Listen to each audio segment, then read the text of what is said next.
আসসালামু আলাইকুম প্রিয় দেশবাসী, আপনাদেরকে উদ্দেশ্য করে আমি বলছি, দেখেন যারা শরীর দুর্বল, রথে হাতে বল নাই, বল শক্তি বৃদ্ধি পায় না, তাদের জন্য এই আপনারা ডাক্তারের কাছে যাই কোনো সিরাপ টিরাপ না খাইয়া এই কচু শাকগুলো খাইবেন।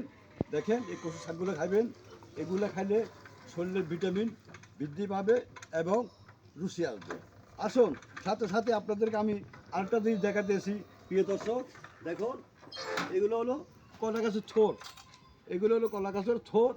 আপনারা এগুলা খাইলেও আপনার খাবার রুচি আসবে। যাদের খাবার রুচি কম, একদম কম, যাদের খাবার রুচি নাই, তাদের এগুলো খাইলে আপনার খাবার রুচি আসবে।